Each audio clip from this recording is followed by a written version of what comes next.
Hello everyone, welcome to my YouTube channel.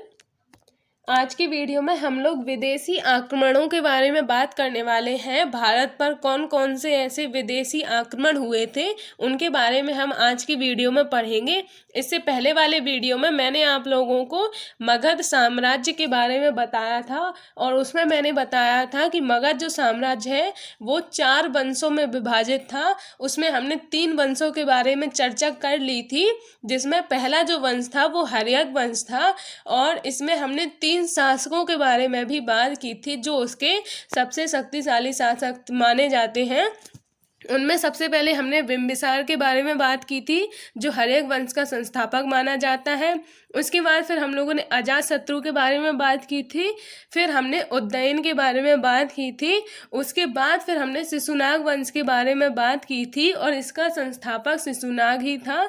उसके बाद फिर हम लोगों ने नंद वंश के बारे में बात की थी जिसमें हमने महापद्म नंद और धनानंद के बारे में बात की थी।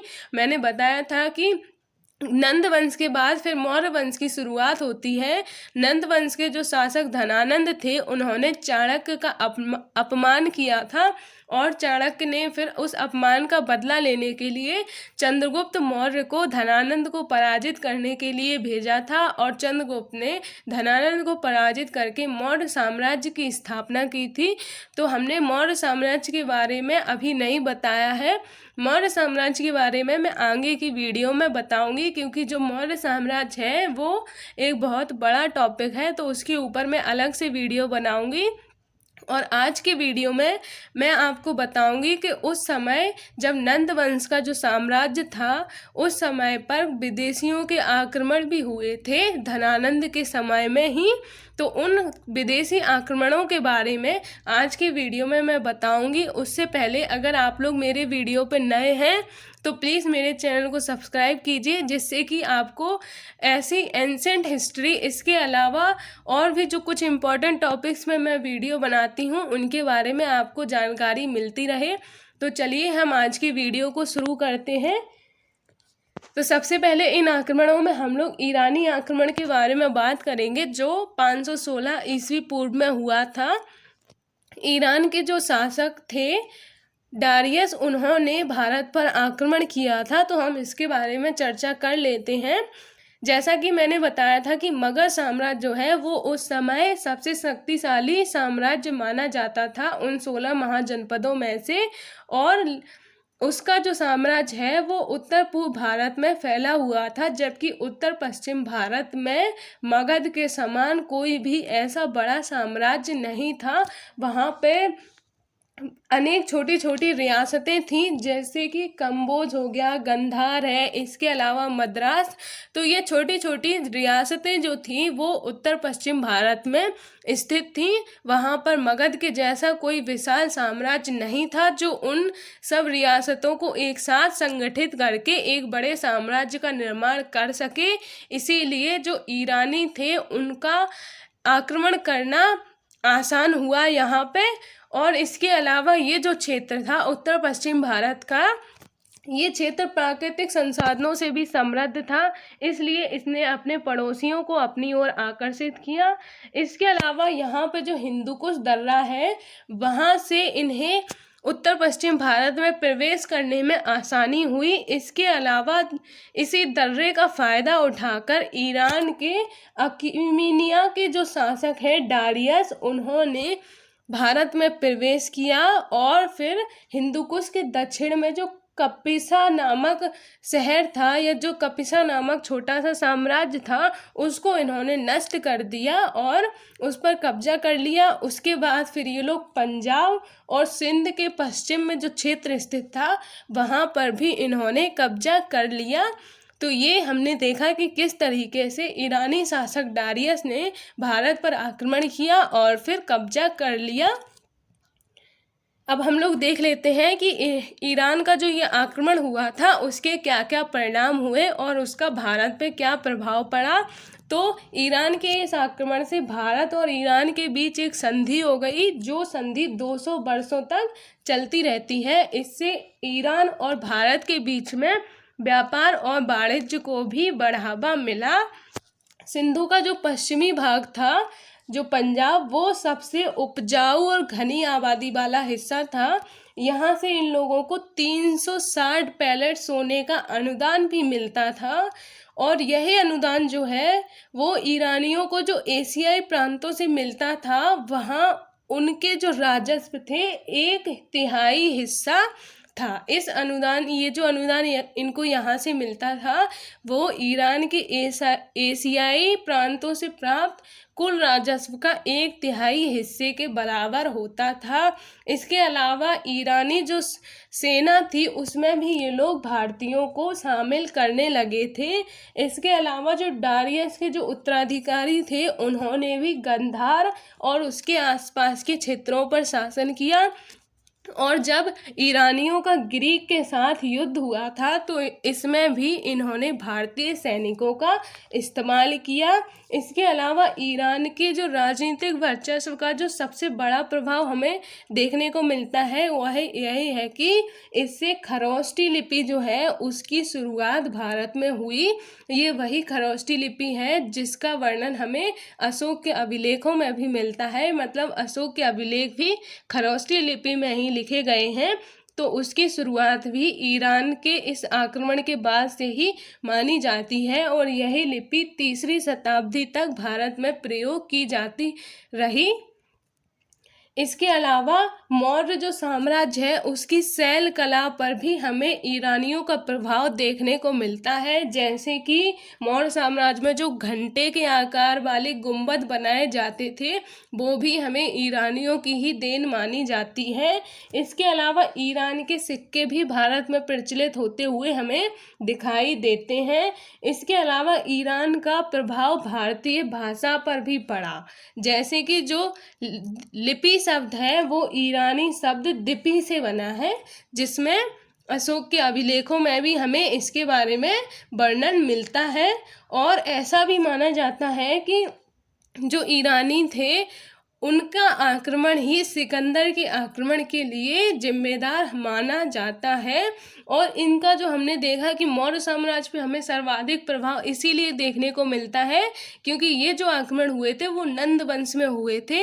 और मैंने अभी बताया कि नंद वंश के बाद ही मौर्य साम्राज्य की शुरुआत होती है।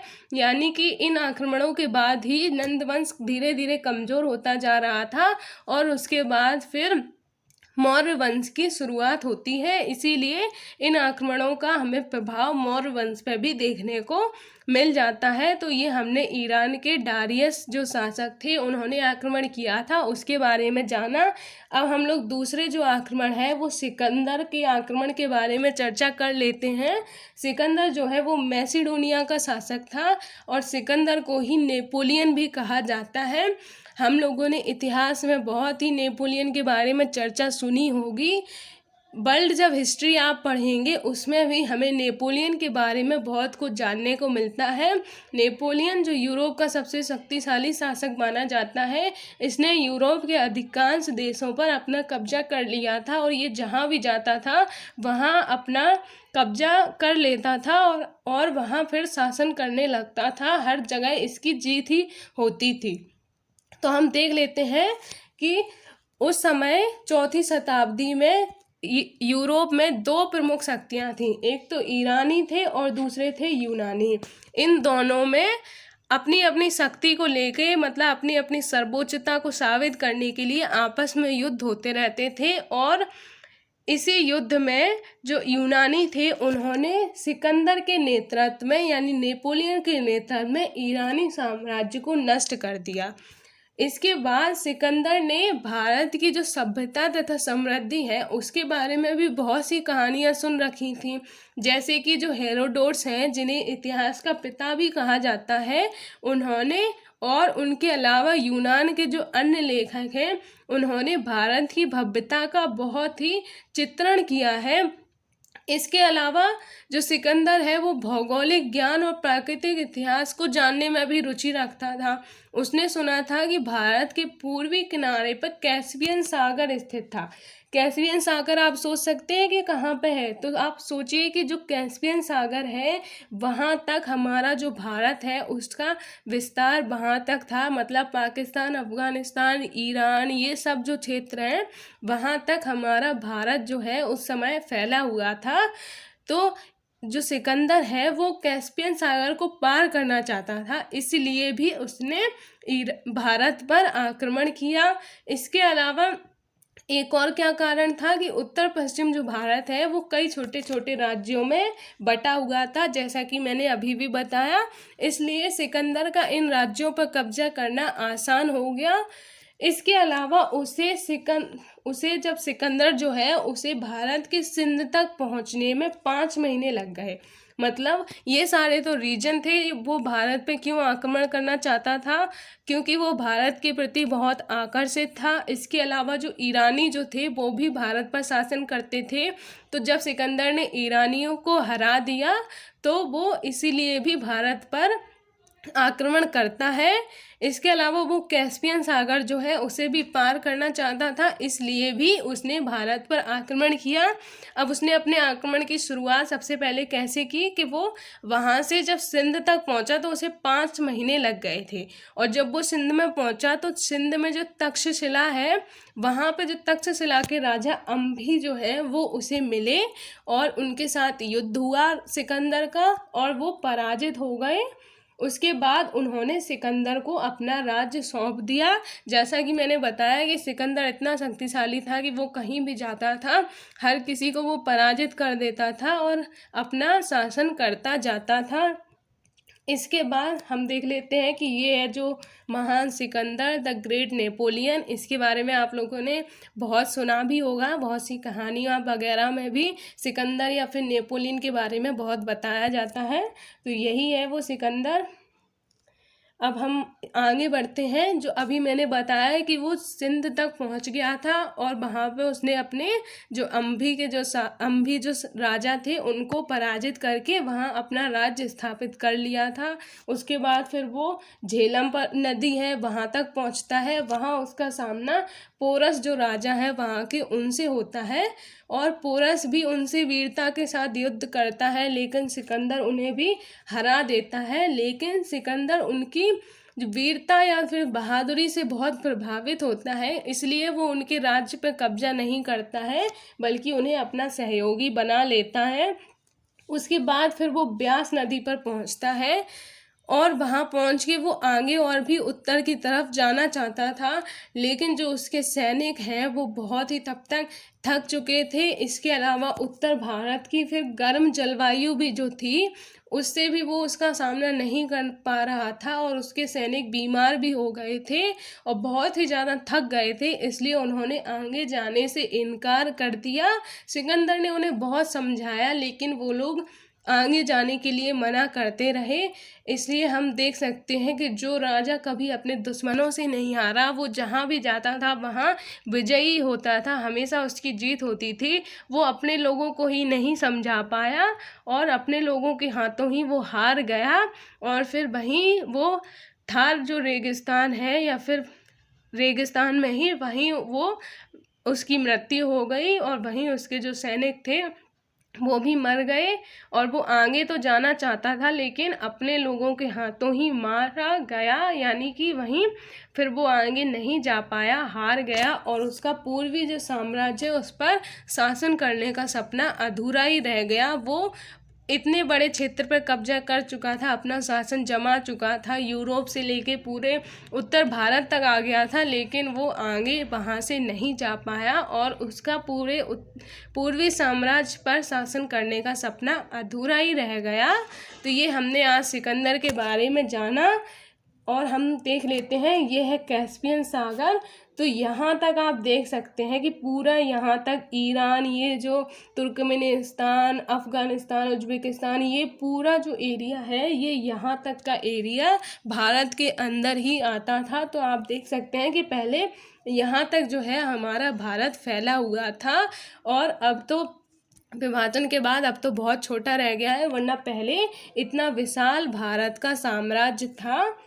तो आज हमने सिकंदर के बारे में जाना। अब हम देख लेते हैं कि सिकंदर ने जो आक्रमण किया था उसका भारत पर क्या क्या प्रभाव पड़ा। तो हम देख लेते हैं कि इससे भारत और ग्रीक के बीच प्रत्यक्ष संबंध स्थापित हो गए थे। इसके अलावा व्यापार, कला इत्यादि के क्षेत्र में भी हमें ग्रीक प्रभाव दिखाई देने लगे थे। मतलब व्यापार, कला, इन सब में भी हमें उसका प्रभाव देखने को मिलता है। इसके अलावा उत्तर पश्चिमी भारत में यूनानी अपने उपनिवेश भी स्थापित करने लगे थे। इसके अलावा मैंने बताया था कि सिकंदर को भूगोल में बहुत रुचि थी। इसके अलावा वो प्राकृतिक इतिहास को जानने में भी रुचि रखता था, इसलिए उसने अपने मित्र नियार्कस के साथ एक जहाजी बेड़ा कैस्पियन सागर के बारे में जानकारी एकत्रित करने के लिए भेजा। इसके अलावा सिकंदर के जो इतिहासकार हैं उनसे हमें उस समय की यूरोप की आर्थिक एवं सामाजिक गतिविधियों के बारे में भी हमें जानकारी मिलती है। इसके अलावा वे हमें सती प्रथा वहाँ पे जो प्रचलित थी उसके बारे में भी बताते हैं। इसके अलावा वो उस समय की गरीबी के बारे में बताते हैं कि किस तरीके से वहाँ जो उनके गरीब जो माता पिता होते थे वो धन के अभाव में अपनी लड़कियों को भी बेचने के लिए मजबूर होते थे। तो इसकी जानकारी भी हमें सिकंदर के इतिहासकारों से मिलती है। इसके अलावा उत्तर पश्चिम भारत में छोटे राज्यों को नष्ट करना जो सिकंदर ने नष्ट कर दिया था अपने आक्रमणों से, उससे हमें मौर्य साम्राज्य के विस्तार का मार्ग भी प्रशस्त होता हुआ दिखता है। मतलब सिकंदर के आक्रमण ने वहाँ मौर्य साम्राज्य के विस्तार का मार्ग भी प्रशस्त कर दिया था, क्योंकि वहाँ जो छोटी छोटी रियासतें थीं वो नष्ट हो गई थीं या उनकी शक्ति कमज़ोर हो गई थी। तो मौर्य साम्राज्य वहाँ पर अपना अधिकार करने में उसको आसानी हुई। तो आज हमने 2 विदेशी आक्रमणों के बारे में चर्चा की। अब नेक्स्ट वीडियो में हम लोग पहले महाजनपद काल जो ये चल रहा है उसकी राजनीति और आर्थिक जो वहाँ पे स्थिति कैसी थी उसके बारे में बात करेंगे। फिर उसके बाद में बौद्ध और जैन धर्म के बारे में बताऊंगी। फिर उसके अगले वीडियो में फिर मैं मौर्य साम्राज्य के बारे में डिटेल में बताऊंगी। तो आज की वीडियो में बस इतना ही। अगर आपको मेरा वीडियो अच्छा लगा हो तो प्लीज़ इसे लाइक कीजिएगा और हमारे चैनल को सब्सक्राइब कीजिएगा। मिलते हैं अब हम नेक्स्ट वीडियो में, तब तक के लिए जय हिंद।